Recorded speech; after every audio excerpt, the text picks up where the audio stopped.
Greetings, my name is Gajira. I am the Silver Dragon Gamer. So for today's entry into our Legend of Zelda series, we're going to be covering the Minish Cap. This game was released for the Game Boy Advance in 2005 in the United States. I personally found this to be an interesting entry into the series. I thought the shrinking and growing mechanic was very delightful and kind of fun. The only problem I have with the game is the Hat's dialogue. It felt like they were going really out of their way to make him as annoying as possible. I just felt he could have been toned down. But anyway, let's get into this. As Link jumps out of bed and heads downstairs to his uncle's blacksmith shop, he finds Princess Zelda there who's looking for the prize for a fighting tournament that's going on. And that prize happens to be the Smith's Sword, which we receive right here. Link's uncle will then remind us that we should not lose this, it is the prize for the fighting tournament, and that we should go with our lifelong friend Princess Zelda and go visit the festival. As she leaves, we are finally given control of Link again and can come up to this chest and get a free pack of 20 rupees, and then head outside because it's festival time. Personally, this section reminds me a whole lot of Chrono Trigger, and if you've ever played that game, fantastic game, absolutely one of my favorites. But this whole festival theme and just the way they do it, it reminds me a lot of the early scenes from Chrono Trigger. But anyway, as we go around and check out the different booths, Zelda ends up winning something at this particular one, and we have a choice now. Do we want the heart, the gem, or the shield? If we pick the shield, she'll give it to us, and that gets us our first item, the small shield. Now as we go through and do a quick little performance with the shield and basically get a tutorial on how to use it, Zelda decides it's time to leave.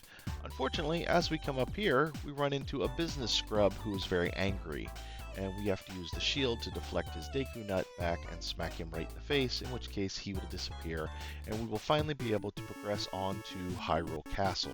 Once we're inside the castle, we'll come up here and talk to this old gentleman, and that'll begin a big cutscene which brings in Vosti, the winner of the fighting tournament, and goes into a lot of the storyline where he is then going to break this sword that is stuck in this chest, and opening the chest is going to release monsters into the world and also allow Princess Zelda to be turned to stone and not us to be knocked unconscious.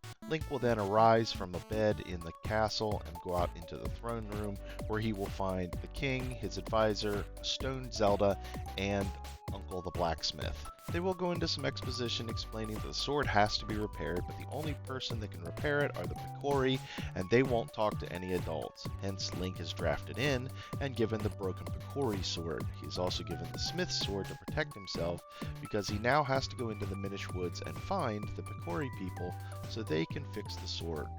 Uncle will then also give him a map of Hyrule, checking off the village, and they will send him on his way. And now that Link has his weapon, he has the ability to clear away bushes, grass, and small trees. So we head out of the castle and into Hyrule Field. We come back to the city, but it's been blocked off by construction, and we have to clear away these little trees here to the right to gain access to Lon Lon Ranch.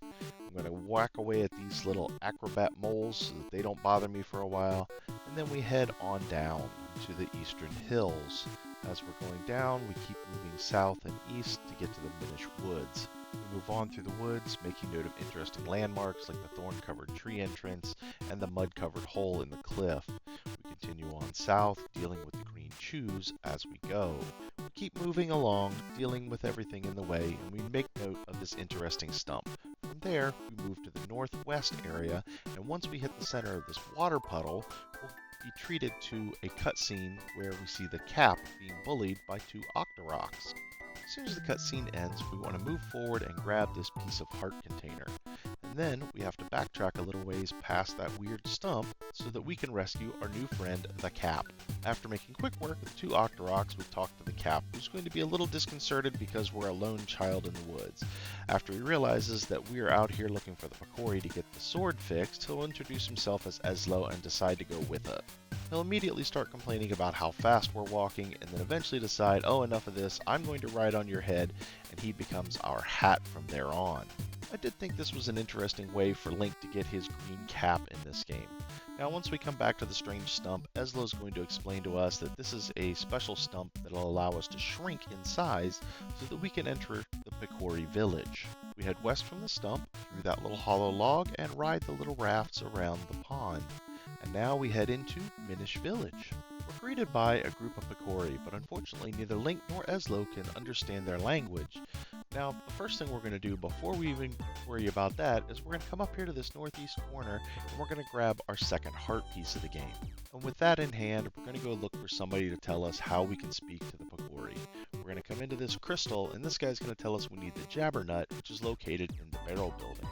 So after moving this block here, we see this little talking nut, and Link will come over, pick it up, and eat it, and now he can speak to the Picori. We're going to head back into the crystal and talk to the gentleman that was in there, who's then going to tell us he knows nothing about swords, but we need to go talk to the elder who's on the other side of the village. So we're going to head across and speak to him, and he's going to be surprised that Link can speak their language. After a little back and forth and explanation about what happened to the sword, he's going to show us where the 4 elemental dungeons are so that Link can go retrieve the elements from each one of them so they can be used to reforge the Picori sword and break the curse on Princess Zelda. And then after that, he will send Link on his way. However, that is all there is for the Minish Cap. As you can see, we have the Smith Sword, small shield, 2 heart pieces, broken Picori sword, and the location of the 4 elemental dungeons. And with that information in hand, we are finished. Unfortunately, a lot of these games from this era seem to do this where Link is very weak and underpowered. There's not a lot to do at the very beginning, so a lot of these videos are going to be much shorter. However, there are a few other ones that are going to be longer coming up. Now, I'd like to thank you all for watching my video, and please remember to like, subscribe, comment, and share. Thank you again, and I'll see you in the next one.